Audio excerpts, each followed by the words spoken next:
Told you I'd be seeing you there soon, buddy. Well, hello, buddy. Welcome to the J.R. Hendrick Texan Gentleman, the podcast that deals with the early life of J.R. Hendrick. And now, Jimmy and J.R. it'd be an interesting narrated format. Hey, guys, we got the lemonade flowing around here, me and J.R. here. We normally do this on a Friday night, but we are doing a lot of pre-taping because JR and I are getting ready for what's known as the yearly trip to Salt Lake. This episode is called The Big Merger. The Big Merger. JR, tell me what you was experiencing around that time. Well, it was interesting. I still couldn't get a hold of Karen. I sure was trying to find some way to get her back. Yeah, JR, unfortunately you were.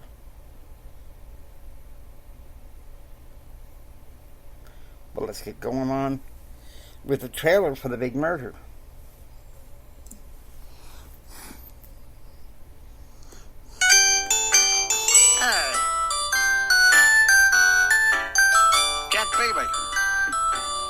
Told you I'd be coming to see you soon. Your dad said you need her. I just want to show my children someday about the art of music, the beauties of it.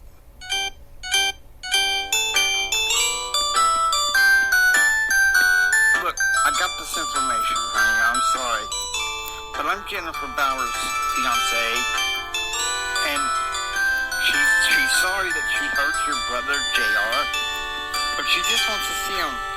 But I got some information first. Okay, this episode... What's to be said oh, no. This millionaire sitting on 5 million shares of stock. Well, he's trying to buy out this one company. He's on his way with the current economy to billionaire. So there we go. Alright, so we cut to the 16th. It's 8 a.m. And at the ranch, Betsy and Grandma Elizabeth, they're having breakfast with Sarge and Forever. And Forever says, Aunt Betsy, how is Christine? And Betsy says, well, Forever, she's still at the Midway Prep infirmary. I'm planning on going to see her. Doctor there thinks that it's going to take a little while for her to get over her migraine. More like the stress from her migraine. So Betsy gets in the car. And she's going down the drive. And Sarge turns towards Forever. And he's saying, Christine never even hinted of having a migraine. Oh, it's because Daddy kept telling all 3 of us kids, suck it up, suck it up. You have a problem? Can't always do that. Daddy?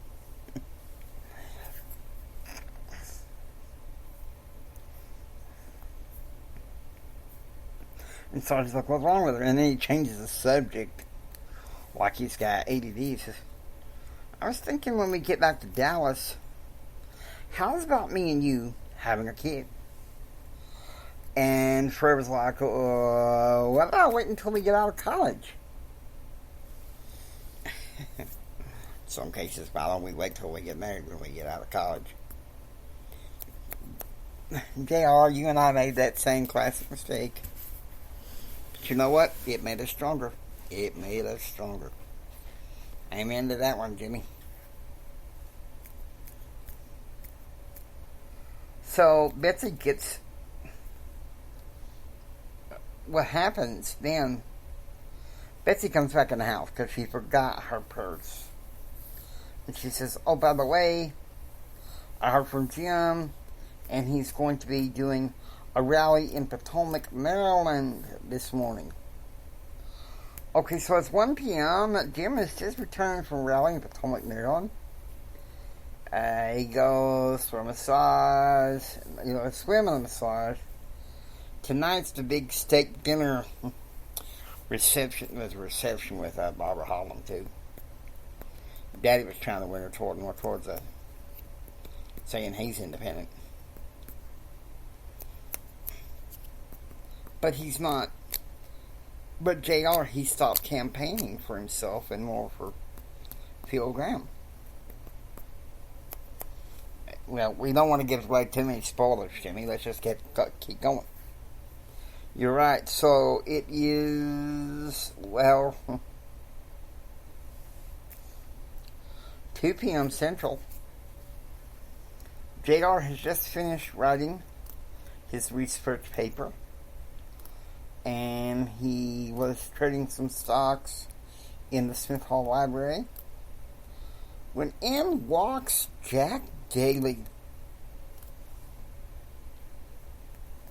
There. Keep in mind that Jack was a business partner of Daly's back in the late 1980s at the suggestion of my granddad in hopes that he would return home from Nashville for good. And Jack taps him on the shoulder and says, "Hey, I told you I'd be seeing you, buddy." Okay, so now it's 4 p.m. Central. And obviously Betsy must have come and then have lunch and come back. So it's 4 p.m. Christine wakes up in the infirmary, She's all forlorn. She's like, "Mama, why come? 'Cause I still hurt?" And Betsy's like, "All right, honey. You can do this stoic act like your daddy all that you want. But you can't fool with me." And Christine was like all grumpy. "Never should have agreed to go with you guys to D.C. I should have stayed with Kyle." And Betsy was like, "Look, you had to go because we're family. And Daddy said that your brother has to prove himself to himself."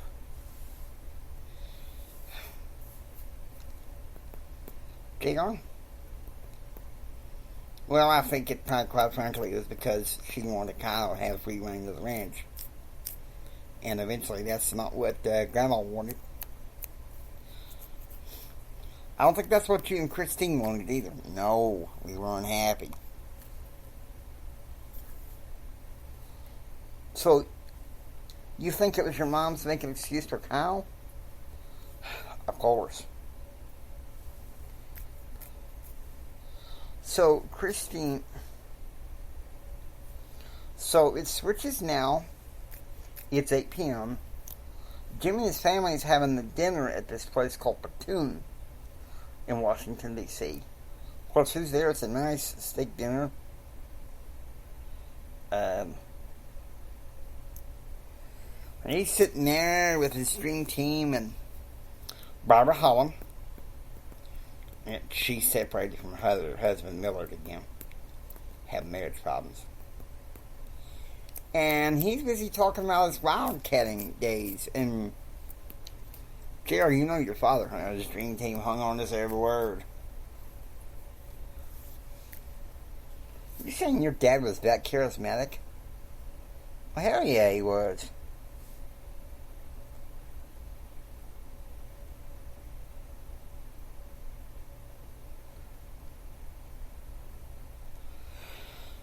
No, wrong one. So, we're now on the 17th. It was 3:05 p.m. There, it had been a wonderful day. I had gone to church and went to lunch at the Holy Spirit Club. And I was back in my room studying. So it's 5 p.m. Central.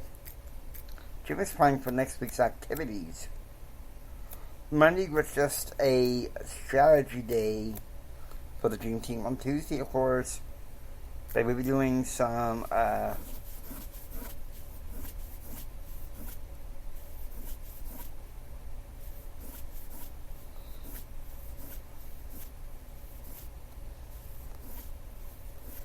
it looks like they're doing some speaking at Soldier Park at Great Falls to give a political speech. Little Republican Party. On the morning of the 20th, Jim would give a speech at the Tax Cut Society in Virginia Beach. And of course, Saturday, he would have a rally in Waukegan, Illinois. So it's 7 p.m. Central. I got a call from Dad. It was Daddy telling me he was sending Greg Sanders and Jack Daly to keep an eye on me for the sake of the business. He wanted to do something as a hedge of protection against my financial history. I think Daddy was just being kind, maybe a little paranoid. So it's 9 p.m. Central. Betsy and everybody's showing down for bed. Now it's next day. It's 9 a.m. JR is at the library with Lucinda, and Linda's helping him organize his studies. And she says, JR, you have an appointment with Jack Daly this afternoon at 3. And JR's like, it's been said in business-wise that when you were talking about business, you need to be calling me Mr. Hendrick. But honey, I'll just let it slide. Why did you do that, JR? Daddy's no tone.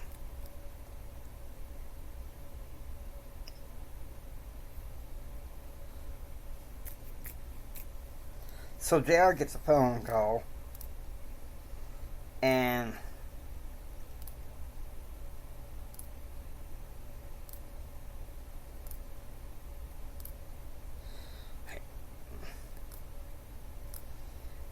then Kathleen says, billionaire, yes. JR says, then I'll value the stocks. So it's at the infirmary, and Christine gets a call from none other than John Henry. John said he got a business pass from Betsy. He was going to see her, talk to her about some information.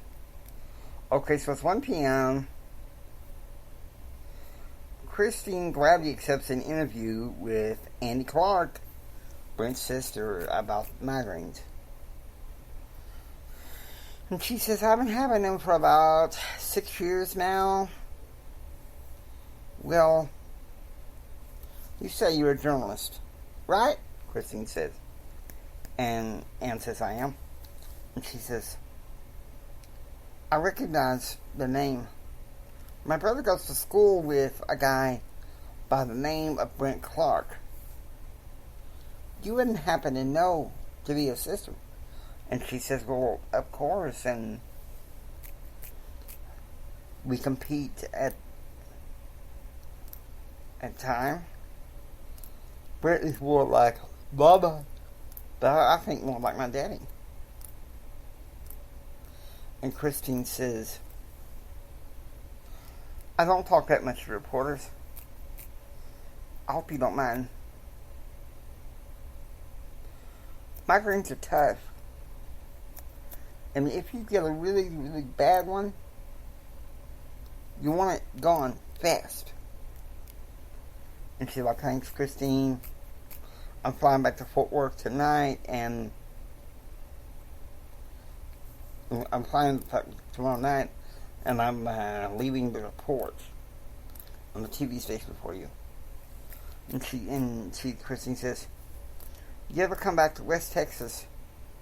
I'd like for you and your brother and me and my brother to go out on a little celebration together. Only I hope that you drink. Okay, Christine is a drinker. JR, you did lemonade? Yes, sir, we got some lemonade. We're going to drink.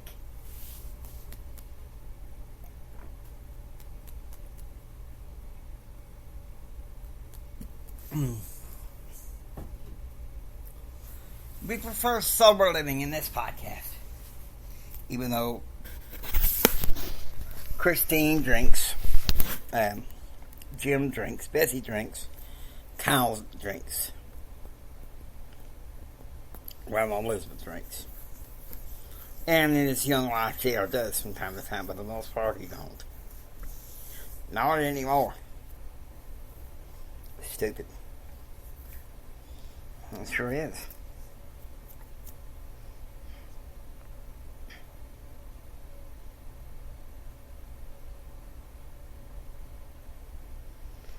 So,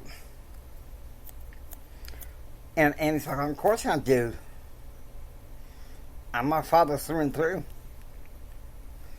And Christine said, and we have so much in common. Our brothers, well, my brother JR and your brother Brent are so much like their mamas. But we're daddy's girls. Okay, so it's 2 p.m. And Daryl, here I am crafting my first speech for the Reverend Isaiah Friedman when Jack Daly walks into the door. And he says, your granddad said you like those ginger ales. So I got you one. Obviously we got a drink because, well, it's negotiations.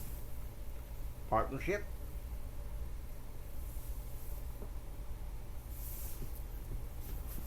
And merger. JR, tip that lemonade.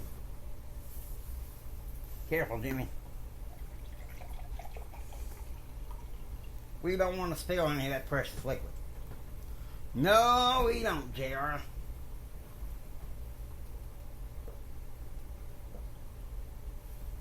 All right. We're back. But we gotta drink every time that there's a merger thing going on. Okay, whoa.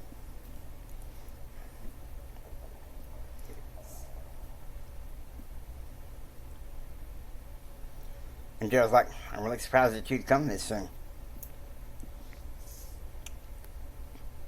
And Jack says, well, JR, I know about everything that happened this year. I know you went down to Congress to pass a bill that has helped me immensely. And when I heard you overdosed, I just couldn't believe it. My wife and I had the whole family praying for you. Please keep it up. I'm trying to get back with my girl named Karen Kreider. And Jack is like, oh, Karen, no. She's from that Hawthorne family. Hawthorne family. Jared's the background? Well,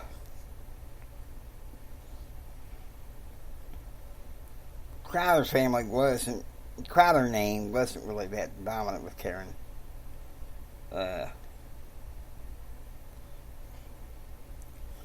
She was mostly raised by her mama's people, who were billionaires. The Hawthorne family, divided family,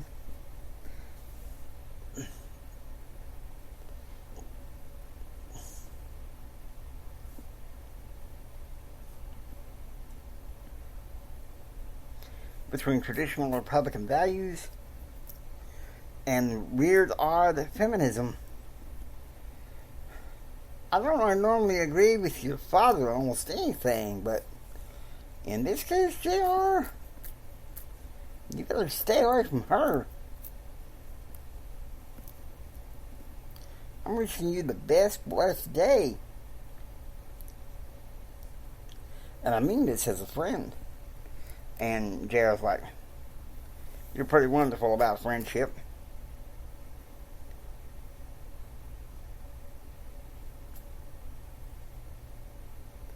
Got the little passes to take over some companies. I got a chance for this past summer to take over some companies. And I guess it was Daddy who said that you and I need some help. And Jack was like, I know you've been walking around campus strutting like a peacock saying that your dad's the big guy. JR, you're the big guy. And JR's like, 24 to 48 hours. I'll cut you in on Hendrick Foods. And Jack is like, you study public affairs. You're studying public affairs and cutting deals. JR, you're flamboyant, spectacular. You really say it like that? Jack was the flaring old man. He agreed with Big Daddy about oil, but not about business. Okay, so that says a lot there. So now it's 3 o'clock p.m. Meanwhile, back at the ranch, Betsy's cousin Frank from East Texas had been going back and forth between Texas and Washington, D.C. He came to visit. He informed Betsy that he would be... The gym would be held in a big rally in Waukegan, Illinois area, and then on the 26th of September, he would be flying to Memphis for a few days before Frank and Ellen would join the couple in New Orleans on the 29th of September. So Frank decides to pick up the phone. Betsy's urgent to talk to JR, and it's like, JR, how would you like to join your mom and dad the last week in September in New Orleans? And he's like, I'm afraid not, Frank. You see, Grandma's going to be at the ranch, and I need to see her one more time.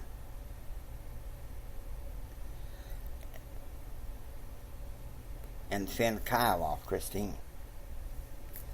So Betsy then asked Frank to stay for dinner, but he has to fly back to Dallas-Fort Worth, and he has to get the airport, be back in Dallas-Fort Worth, back to Ellen by midnight. That's kind of strange. And the discussion is all in the kitchen and dining area, which is weird. Okay, so it's 6 p.m. Eastern. Jim is having dinner with his dream team. Chicken rotini with garlic mashed potatoes, asparagus, and Jim's favorite German chocolate cake. Okay, so it's 9 p.m. Jared goes to his room to get ready to relax and go to bed. Okay. So now, here we go. Here's some meat on the bone. And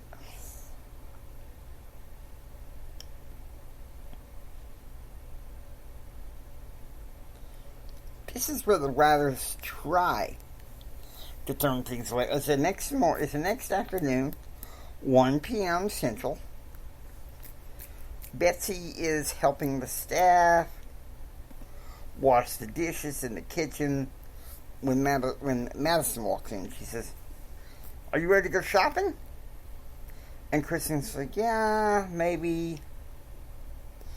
Maybe you can help me find some good recipes with Jim away in Washington and JR off in Lubbock. And you and Kyle gone off and on. This place just ain't the same no more." And especially with Grandma Elizabeth dying.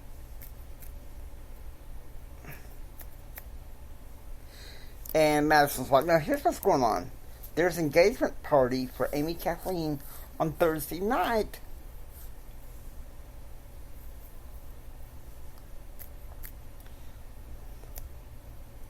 I'm surprised Kyle didn't tell you." Like Kyle didn't tell her anything. And Betsy's like, "I'm since there's some problem between you and Kyle." "Oh, I don't know. It just seems that this family isn't the same. Jim started tearing it apart when he agreed to go back to Washington. And the fight we had last Christmas over the junk, so stupid. I'm afraid I used my anger on Jim to drive JR away." And Madison's like, "Please don't do this to yourself, Kyle. And I know that Jim can be difficult at times." And Betsy's like, I know. And Madison's like, "Okay, here's the problem. He's angry at Jim for spending so much time away in D.C. He's angry that James Moorhead was killed in Bosnia. And sometimes he's angry. He has this angry look at me for getting pregnant. Come on, let's get out of this house and go shopping." That was the dynamic between Mama and Madison. So at a steakhouse in Lubbock, Jack Daly is having lunch with Lloyd Blodgett, a public affairs entrepreneur he knows. And of course they're drinking something, Jack Daniels whiskey. We are going to drink something else, aren't we, JR? Time for that lemonade.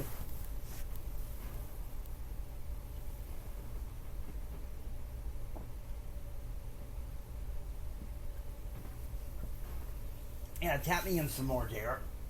Sure thing.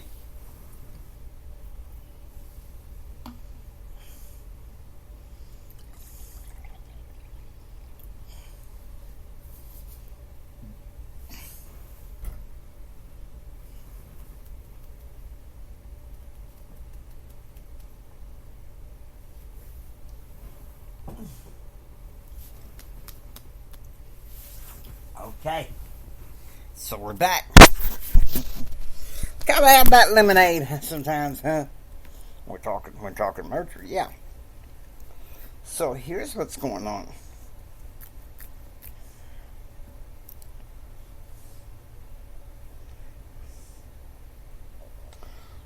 So Jack says, "Look, Lloyd, I have a unique situation. Some young boy who grew up close to my family. He's studying in public affairs at Texas Tech, but now he's going off of the corporate deep end. He's buying stock in an old company called Nicodemus Foods he took over last summer, calling it his own. How about some information, please?" Okay, so Lloyd, the old man, he's sitting there, and it's kind of like a leather suit jacket. He says, I don't really specialize in that anymore, but if I did, stocks are going to rally quite a little while before they just tumble. But if someone was to buy, say,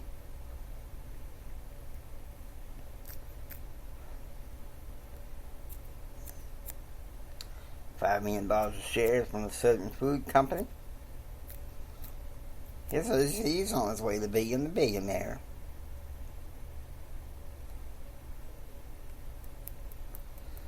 And Jack Daly's like, crazy boy. Wants to buy 5 billion shares of stocks for 30 days. Then that boy is going to buy the whole company. And eventually begin the whole corporate retreats and everything. He's going to be a billionaire. So he goes somewhere private. In the 90s, he only had cell phones. He must have a cell phone. He called JR for a meeting. So meanwhile, at the same time, at the infirmary, John Henry walks into Christine's infirmary room, showing the attendants the nurse his visitor pass he got from Jim Hendrick. And Christine's like, okay, stop. Who are you? And he said, he's this tall, dark, handsome dude. But he's unlike JR. He says, I'm the fiance of Jennifer Bowers. We really love each other. Like a kiss from a rose. And Christine's like, okay then. And he says, alright. Jennifer knows what she did hurt JR. But she doesn't have anything wrong with him personally. Except she really wants a chance for us to see him sometime. And I'm sorry, young lady. Jennifer says that this family is trustworthy. But I have some information that might be a good link. Okay, so it's 1:45 p.m. in Dallas. Claude runs into Sarge. And he says, look, I'm sorry. I'll make sure you have plenty of support for the deal in Lubbock, Amarillo. In some ways, unless Jim can finance you, you're on your own.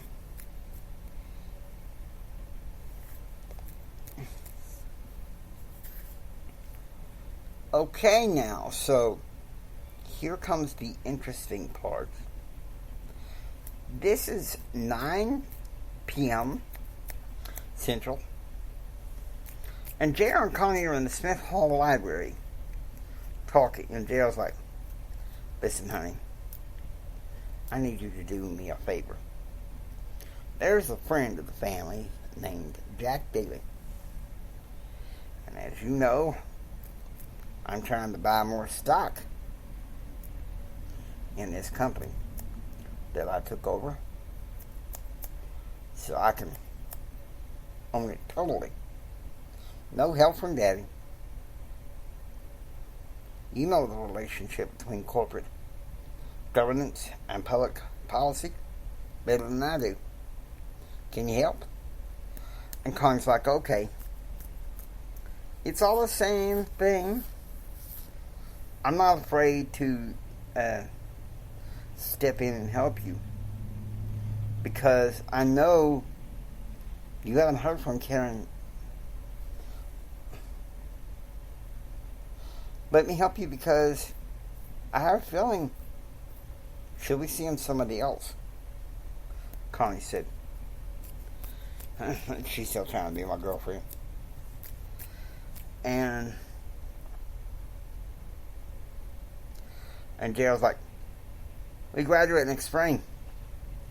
You want to start the Heritage Foundation?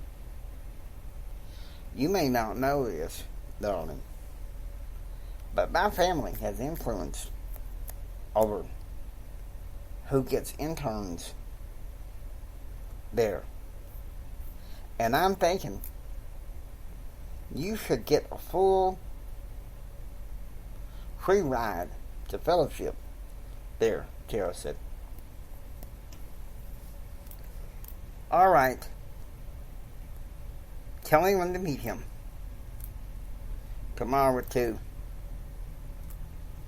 I need this to see if I can get back with Karen.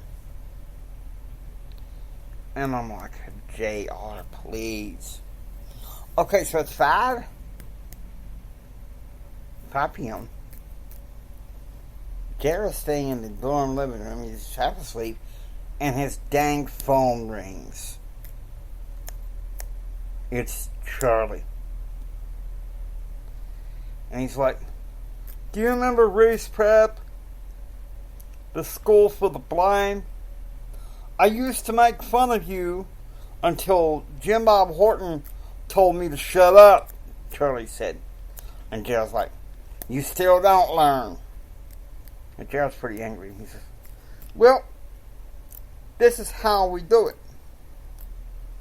All the times that I snubbed you, made fun of you in prep school, I'll make it up to you if you go to Fort Worth next weekend, the last weekend in September, and stop this engagement of Jennifer Bowers and that awful blogger. Man, you're the best thing that ever happened to Jennifer. She lit up when you were when you were around. Charlie.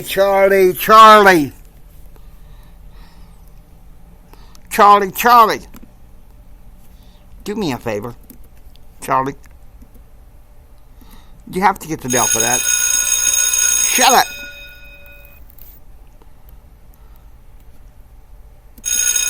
Give me the bell twice. Shut up, Charlie.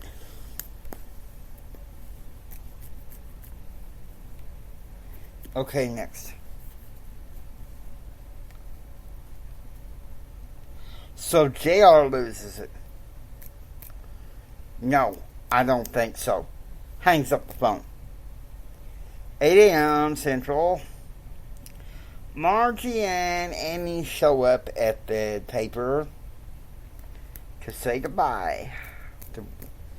So that Annie can say goodbye to Brent.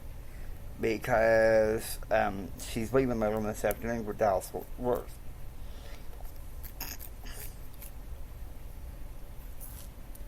And Margie says, Annie, I wish you could stay. And she says, no opportunities here. Besides, I want to be close to my dad. And look, normally I would stay and get closer to the Hendrick family because that's where the news is. But the patriarch of the family is weird, at least. That's what Dad says. And Brent's like, come on, sis, stay. The Hendrick family is good connections and good people. And she says, and Margie's like, can we get our minds off of personality garbage, please? Margie also is. And Brent says, and Annie says, hold up, Brent. You're a journalist, right? Where's the political comics on both sides of the aisle? Daddy says you need that to be a legitimate journalist. And Brent said, Dr. Redding says that is clutter, Brent said. And he said, but Daddy gave you those comics for Christmas.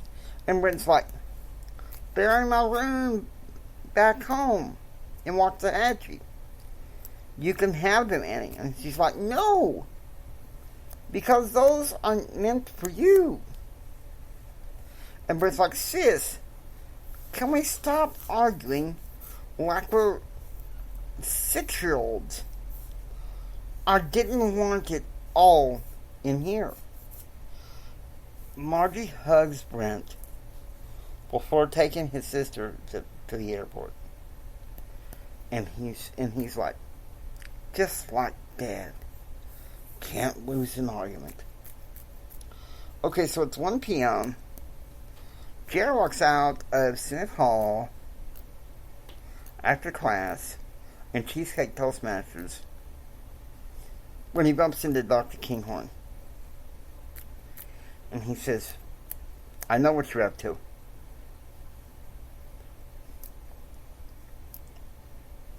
I knew last summer that you bought a foods company through the help of your parents.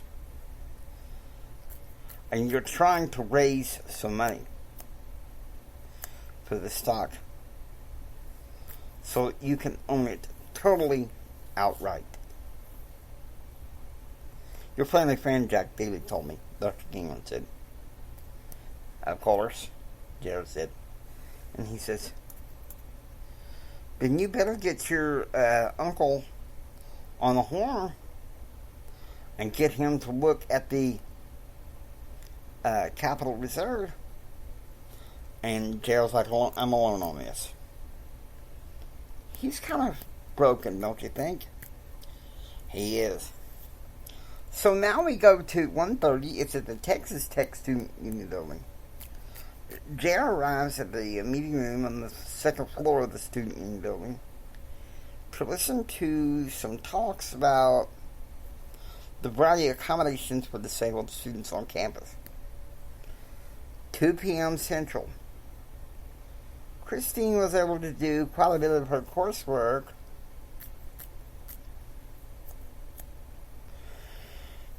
but now she was seeing the holistic doctor. And Christine's like, look, now I shouldn't be here. My migraine is doing better. Please, Christine said. What then triggered the migraine? Dr. Conrad asked. And she's like, I don't think it was anything. Christine, please. Wait. And she does this brain dump, this mouth bar. It's so cold.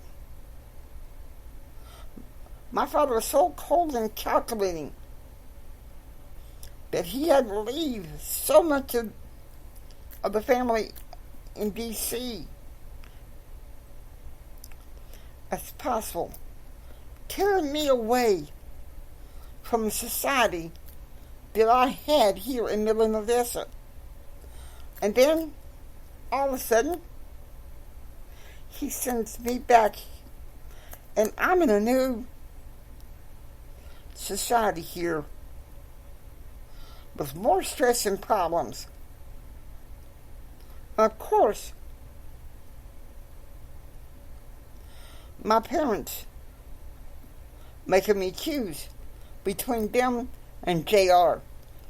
How stupid can it be? And Dr. Conrad, she's sitting there tapping a pencil. She's like, please explain. And she says, I can understand getting soused away every once in a while. But I don't know. Last Christmas was a nightmare. Poor rates when JR than everybody else except me. It was like he said I was the only one he could trust. And now, thanks to Dad, he's chasing this girl that he's seen once before, that he swears he is in love with, and broke his heart. I'm stressed out.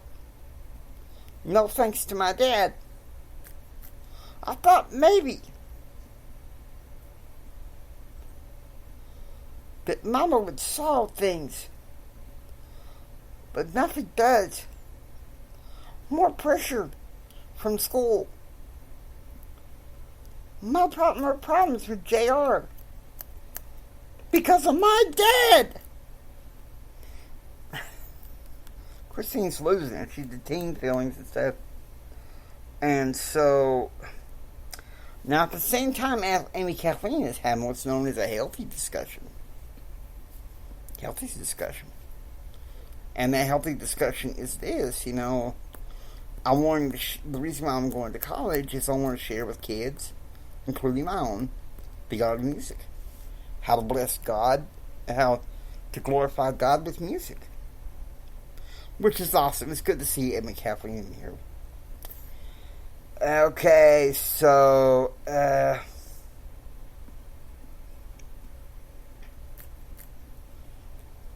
it's 2:20 p.m. And there's Kristen Haig. Jenna described her to you. Alright, Jimmy, she looks a lot like your ex-wife. Dark brown hair. Shall we drink to our ex-wives with friendship? Friendship. Not everybody feels that way about their ex.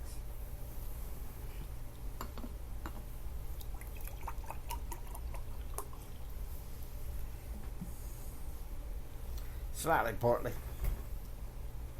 Mine was wearing like an elegant dress.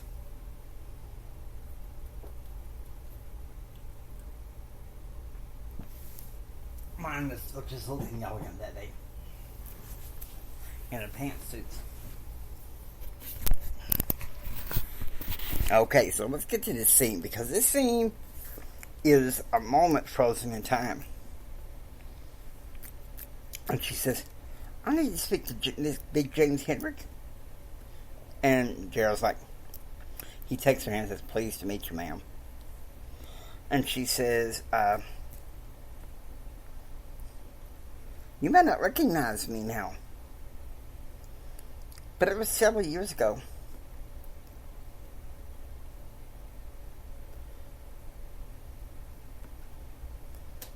You saw me 7 years ago when you first came to the lobby on behalf of your father in Austin.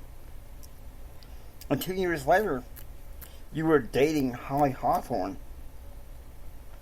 the Wicked Witch of the South. Gerald laughs. Indeed, she is. Holly. And so she says, can you take me back to my dorm at Knapp Hall? No, darling.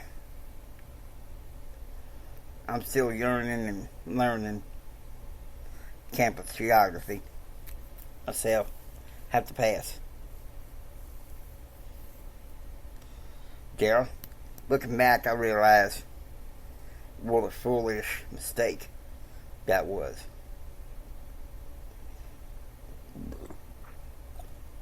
You see, her dorm was right across from the student union. And I could have walked her home. Easy. But I didn't know that until we started dating. That's right. Spoiler alert, guys. Okay, so it's 5 p.m. It's at the house of law partner Mainwaring. It's a party. Elizabeth Marie is bringing a friend from prep school. And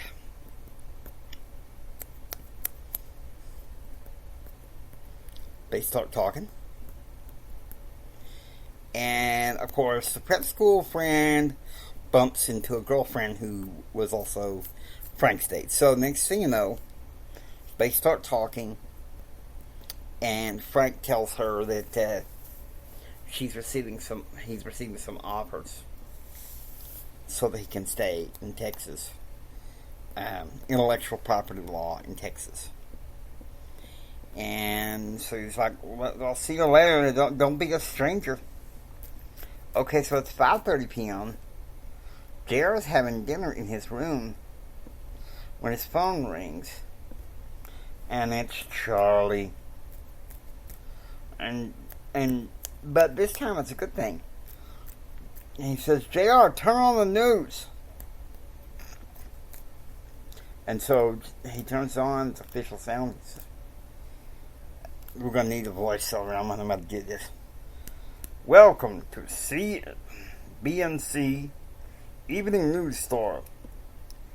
I'm Frank Dedman. Our top story today, West Texas native James Ryan Hendrick Jr. purchased a major block of 5 million shares of stock. A majority of half the stock of Nicodemus Foods. It is most likely that he's going to hold on to the stock or sell it. So it's 8:50 p.m. and Jack Daly meets JR in the library.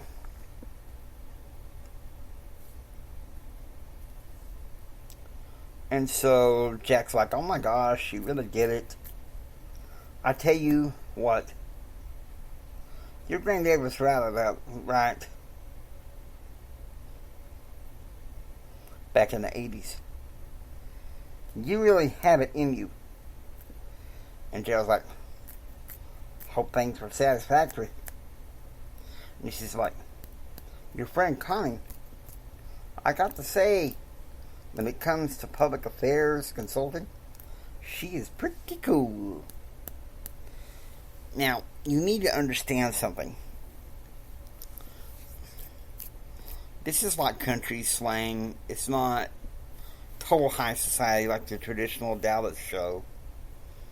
What Jack Daly is saying is that Connie was supportive for JR's goals. She wanted to help JR.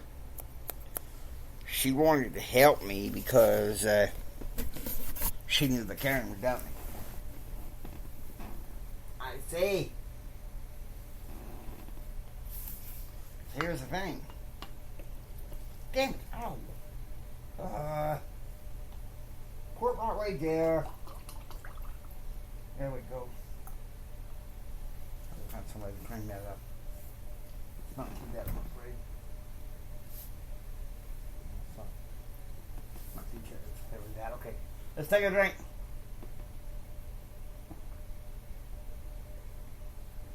Alright.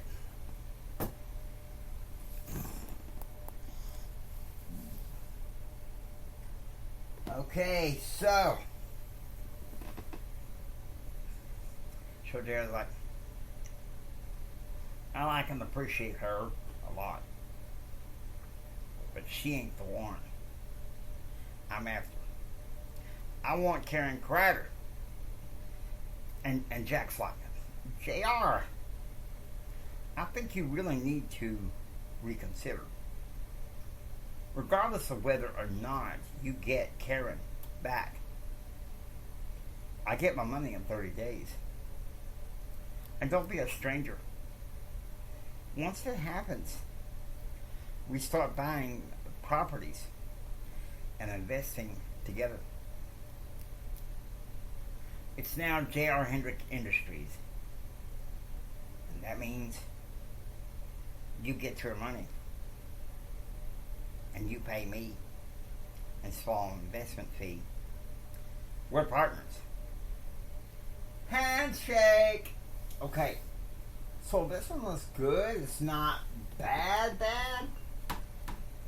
I felt like it was kind of loosely jointed. Could have done a lot better. I would give it a 4.7. 7 glasses of lemonade. It is a good episode. JR, I give it 7 glasses of lemonade and pictures of John Henry and Jennifer Bowers. He wasn't so bad at first. But then he turned into a forehead. We gotta move this back up, Jared.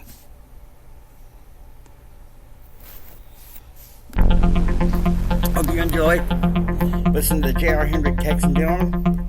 If you like what you hear, please subscribe. Become a part of the adventure. This is the James Hendrick Empowerment Network saying until next time, get ready for the rest of the story. It starts to get a little calm from here.